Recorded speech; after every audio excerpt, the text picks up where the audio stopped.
Hello and welcome back to another edition of Sideline Stories here on the CI Proud's WMBD Plus. I am Patrick Cunningham, WMBD weekend sports anchor here in Peoria. We got a great slate of high school hoops to get to this week. My last episode a couple weeks ago was kind of talking about where Bradley and Illinois State stood as they have pretty much reached the halfway point of Missouri Valley play. Today we're going to focus on the high school front as we get closer and closer to the playoffs. We're just about 2.5, maybe 3 weeks away here from girls regional quarterfinals and just under a month away from the boys playoffs starting as well as we get ready to march ahead to Illinois State for the girls' Final Four and to Champaign for the boys. What we're actually going to get started with today is someone who's made that trip to Champaign a couple of times before and over the weekend, as this was recorded on Tuesday, January 27th, but just a few days ago, he was inducted into his school's Hall of Fame, and that is Mr. Danny Grieves, former Metamora head coach with the boys basketball team, enshrined into the school's Hall of Fame. He made 2 trips to Champaign. Metamora had never been to the Final Four. They went for the first time in 2022. That was actually just a couple of months before I moved to Central Illinois from East Texas. They lost in double overtime at the Horn in their first chance at state, and then Coach Grieves led them right back. My first year here in 2023, they faced Chicago Simeon, went to overtime again, but it was just a single overtime period before they went on to win the 2023 state championship over Chicago Simeon. This was from the Redbird Roundball Classic is where this footage was from. This game, Metamora won over Yorkville Christian. There's Danny Grieves right there before the induction ceremony. And one thing I do have to say about Coach Grieves is that he is a man of the people. When I first met him, this was back in, I would say, had to have been about October of maybe early November of 2022. Again, I had just moved to Central Illinois less than 6 months ago. I had survived my first round of high school sports, went through the fall with football and cross country, swimming, tennis, golf, and felt like I had the lay of the land, and then had to reset all over again for my first basketball season. I come from where East Texas, where high school football is king, and up here in Central Illinois, it's basketball. Football is still football, and everyone loves football, but let's be real, the real sport up here for high school-wise that everyone gets excited about is basketball. So for my first basketball interview, I was sent to Metamora. Tepke Gym, Kurt was like, hey, these guys bringing back a lot of players from last year's team. They went to state. They lost in an absolute heartbreaker. Ask him about that. And I was like, oh, thanks. Let's bring up old wounds from 8 months ago. Now, I would have still asked it going into that, but I was like, oh, my first chance meeting the new coach. Hey, how was it losing at state? But one thing I was very clear at that practice was Danny Grieves is a very intense individual, but one thing I like about intense coaches is if you're going to yell a lot, if you're going to kind of be in the kids' faces, you also got to build them up with the same level as intensity. So, if they do something good, you have to just be as enthusiastic, energetic, and he is. And it is a man who loves high school basketball, loves coaching, and loves just Metamora overall. So I got to talk with him a little bit after the induction ceremony. He was the only coach part of that induction ceremony. There was 4 or 5 other players, as well as a longtime booster and supporter of Metamora that were inducted as well. But for Coach Grieves, got to talk with him a little bit. He's now back in Mississippi coaching with his son. We talk about, the run at state. We talk about the run that they had just with his kids, just over the years, what he enjoyed most about coaching, what he's up to now down in Mississippi, and a little sneak peek what he did with some of the old pieces of the old floor at Tepke Gym from their state championship year when the gym flooded on Christmas Eve. So without further ado, here is former Metamora head coach Danny Grieves. Just your emotions today. It's not my award. It's our coaches' award. It's our players' award. It's our parents' award. And it's our fans' award. It's been a great place to coach here in Metamora, and it's definitely a basketball town. Other than state, your favorite memory? I'll tell you, we've had a bunch of them, but when we first won that first tournament, first year I got here in 2011, up there at Ottawa, and we ended up having a lot of success there. In the time that I've been there, our teams are 35-5. That's a pretty good percentage. All right, you had a bunch of current players, former players. What was it like getting to take a picture with all of them? Man, it's awesome, And people ask me, throughout the years, hey, how's your team's going to be? And I go, I do know this. Ask me again in 5 years, and 10 years, and 30 years, and I'll be able to tell. Because they're good people. We taught good things here, had a great culture, and we got a lot of success from those. And that's how impact success from basketball turns over to life. So that's probably the thing I'm most proud of. All right, this is obviously a football school historically. How did you, what were the challenges or, I guess, the growth of the basketball culture at Metamora? Well, they wouldn't let us work out on Sundays. We didn't have a whole lot of access to the gym.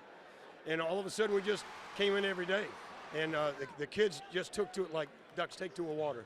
And I'll tell you what, you can't cheat the game. And there's a process you got to go through. And those kids are in here all the time, and they're the ones that did it. I just helped them show the way. All right, getting the plaque. Your son got to come up from Mississippi to be a part of all this. How special was that for you? Well, it's pretty cool. I'm down there coaching with him right now. I'm his assistant coach, which is great, which means I'm in charge of nothing. And my other son, Jackson, that came, he's living down there too. He played for me here and graduated in 2013. So I have a lot of family here. And we talk about family, our basketball family, because we're here so much with our kids. And so that's kind of the way we've always had it. And as you can tell, all my guys love to come back because we got a good family. First memory that comes to mind when you think of Tepke Gym?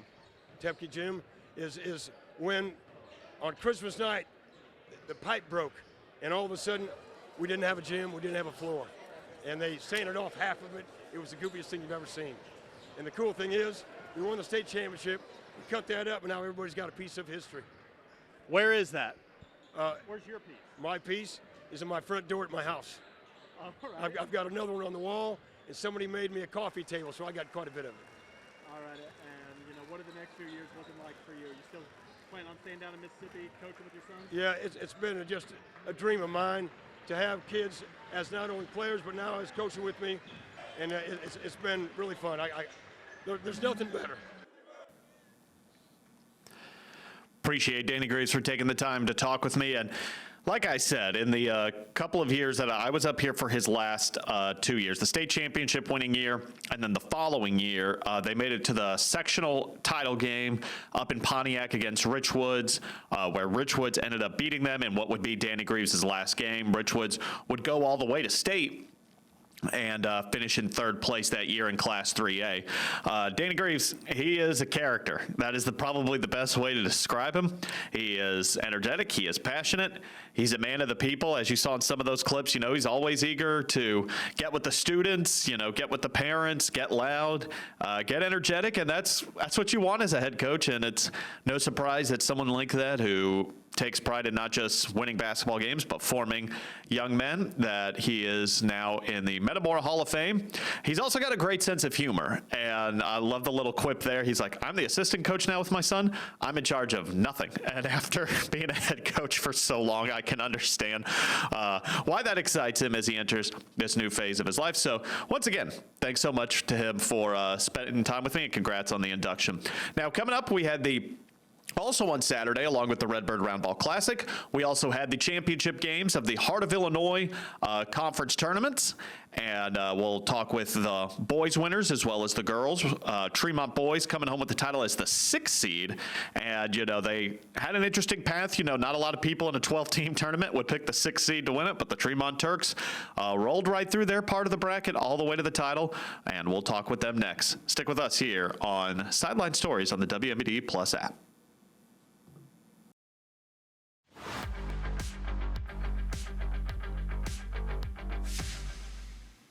Welcome back to Sideline Stories here on the WMBD Plus app. I am Patrick Cunningham here. We just talked about Metamora's Danny Grieves getting inducted into the Redbirds Hall of Fame. Now let's move on to some small school basketball. The HOIC McLean County Tournament Championships held this past weekend in Shirk Center at Illinois Wesleyan. We're going to start talking about first the Tremont Turks as they beat the #1 overall seed, the Leroy Panthers, in this championship game. Leroy's had an incredible season. Don't mean to diminish the season they've had, but man, Tremont controlled this game from start to finish. A 69-46 win over the Panthers. They won 4 straight. They were coming into this tournament having lost 3 of their last 4. They lost to DMAC, they lost to El Paso Gridley, and then come for this tournament, they ended up beating both of those teams again in rematches. They lost to DMAC 54-51 back on January 9th. Then on January 20th, less than 2 weeks later, they beat them by 12, 57-45. And then for El Paso Gridley, they lost to the Titans by 16 on January 16th, and then exactly a week later beat them by 2, 71-69. Heck of an accomplishment for Tremont. Just turned it on at the right time with 25-point win over GCMS, a 12-point win over DMAC, 2-point win over El Paso Gridley. Titans are a dangerous team. They were the 10 seed in this tournament, took out Eureka in the quarterfinals to face Tremont in the semis, and then Tremont beating Leroy in the championship game. And again, not to diminish the season that Leroy has had, because they've had a great season, and part of that has been their very good defense. I'm going to go through their schedule here and just read you off some of their scores. They gave up 69 points to Tremont in that championship win, and that is very, very unlike them. Let me read you through how many points they allowed in previous games.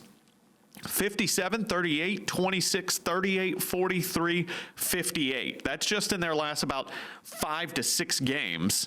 This was the most points they had allowed all season in a single game. That's how good that defense has been. And ironically, these two face off again tonight. This is being recorded on Tuesday, January 27th in the afternoon before they rematch. So the Tremont Turks, had a kind of a rough start to the new year.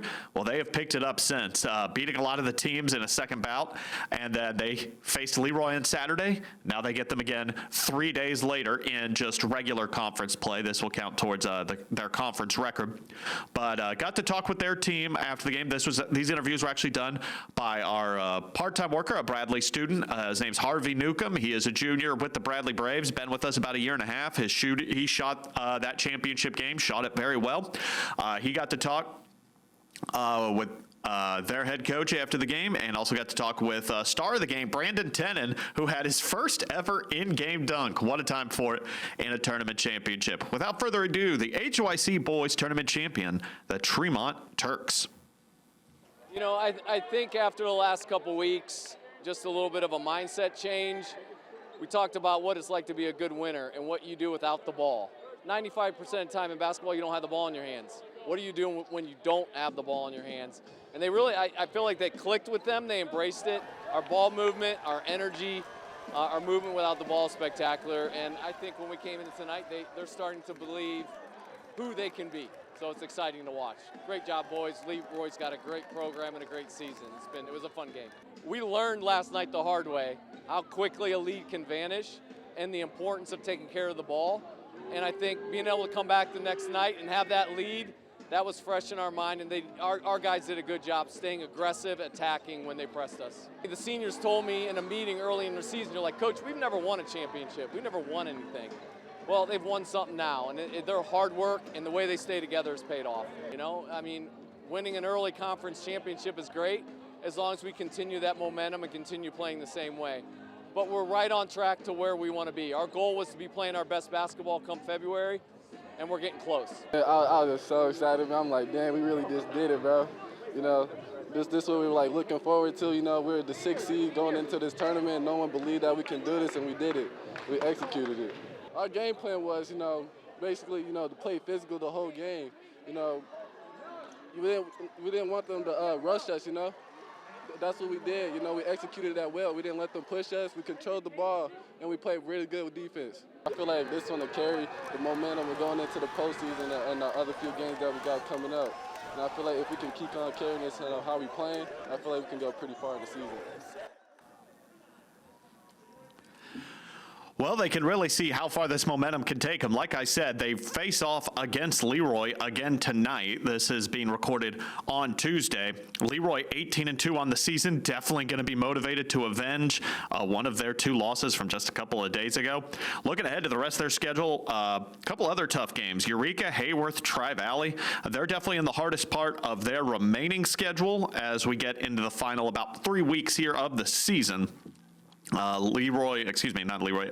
Tremont with their last game on February 20th. So again, we're about 3.5 weeks away from starting the boys postseason, and Tremont Turk's going to be looking to trip somebody up.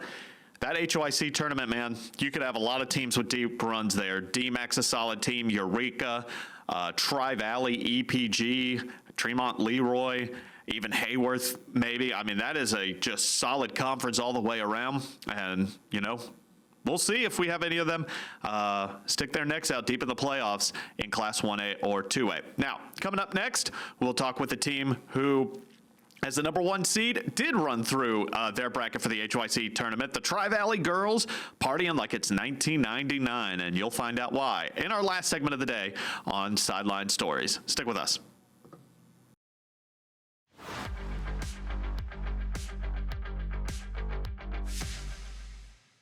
Welcome back to Sideline Stories here on the WMD Plus app. I am Patrick Cunningham. We've talked Metamora High School. We've talked Tremont. Now it's time to talk Tri-Valley Vikings. The girls team winning the HOIC tournament over the weekend on Saturday at Illinois Wesleyan, and they are partying like it's 1999 because Tri-Valley, that is their first time winning that tournament since that year, 27 years, and I've been told by our partner Jonathan Michael with Clutch Sports Media that at the time they were actually a co-op with Leroy.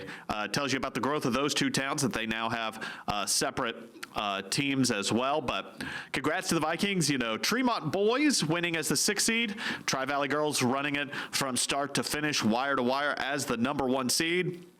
Let's go through their wins. And by the way, this is a confident group. They only have 1 loss in about the last 7 weeks. That was back on December 29th. This win to sweep through this tournament. They're 8th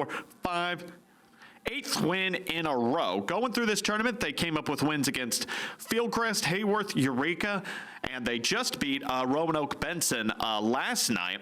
Roanoke, that game was played on Monday. This is being recorded on Tuesday. So 47-38 over Fieldcrest, 59-48 over Hayworth, and 66-52 over the 3-seed Eureka Hornets. They've got a great 1-2 punch there with some youth, with Kaylee Mangenheimer, a sophomore guard for them that has been just electric for them the last 2 years, and then Addie Freyhout, the senior power forward for the Vikings, who had a great game as well. You'll hear from both of them here in this upcoming interview. But I said last year with this team that if there was going to be a surprise team in the playoffs last year, I thought it would be Tri-Valley to come out of the HOIC and shock a couple of people. They got tripped up in the regional title game. They almost had my prediction come true with them. But this is a team that could be very solid this year come the playoffs, as girls playoffs get started here in about 2.5 or 3 weeks. I would be very surprised if Tri-Valley doesn't come away with at least a regional title, if not even a deeper run. Maybe towards a sectional or maybe even a super sectional. You know, a good problem to have here for us at WMBD is when we have too many teams deep in the playoffs. You know, you got to figure out the logistics of trying to get to all the games. But this is the fun part of the season that we're about to get into, and that's certainly a good problem to have. And with Tri-Valley, once again, as in our last block, Harvey Newcomb, our part-time Bradley student, he's a junior, did a great job shooting both games. Talked with Tri-Valley, and this was certainly one of their goals. You know, you want to win a tournament that you haven't won in the last 27 years, and that's a lofty goal to have. But of course, as we get into the nitty-gritty here of this season over the next few weeks, they certainly are hoping their season's not done. But for now, they are going to revel in this victory, and they should. Without further ado, here are the Tri-Valley Vikings. It feels so amazing. Like, it's so awesome. I'm so lucky to be a part of this team. Honestly, it was our defense. We just kept stacking stops, and we just ran out, and we just executed, and it was good. We always had a goal, but definitely taking it game by game, so because we don't want to get ahead of ourselves. You're checking something off a list. What's on this list? This list, win a regional championship now. And whenever that's next? Yeah, that's next. Huge motivation. We already know now that we're the best in the conference, like we just carry that to regionals. We haven't had a county championship since 1999, so that was first on the list. But outright conference is next, and then regional. So we're going to keep working because we're not done yet. It just feels amazing. I can't even put into words how excited we all are right now. I mean, to see just our work like finally come to fruition, and to just see all the hard work we've put in just come into a championship finally. It's truly amazing. Well, I think the big thing is they've accomplished one of their major goals here in winning a county championship, and so they still have a conference championship that's on their list of things to do, and so we don't want to get complacent. We don't want to be satisfied. We want to keep battling, and we want to play hard. And they certainly are playing hard here as we go over the last few weeks of the season. Like I said, this team is now 20-2. I'd have to do some deep research. They might be our first team, at least for the girls, to 20 wins. I know DMAC's been getting close. Actually, no, I'll take that back. Illini Bluffs, I believe, picked up win number 21 on Monday night at Peoria Heights. So they're still a very small club right now of 20-win teams, but Tri-Valley now part of it. Let's take a look real quick here at their upcoming schedule as they cross out the rest of their season. This is again recorded on the 27th, so this is on Tuesday. On Tuesday night, they play, I believe this is Flanagan. Yes, it is. They will play Flanagan. Then Decatur, St. Teresa, Leroy, Tremont, Hayworth, and I believe this is St. Thomas More. Yes, it is. St. Thomas More, and then closing out the regular season, they will face GCMS. These are all very winnable games for the Vikings. That will certainly help with seeding when the brackets are released here in the next couple of weeks to see where they will be headed for the playoffs. And obviously, can't wait to see that. We have a lot of teams that Kurt and I think could make deep playoff runs, and hopefully we're represented in every class come time for the Final Fours at Illinois State and for the girls, and in Champaign at U of I for the boys. Thanks for sticking with us on another edition of Sideline Stories. For Kurt Pegler, I am Patrick Cunningham. You can check out the rest of our local sports coverage in Illinois and Central Illinois. That is at our website, ciproud.com. Thanks so much, and have a good day.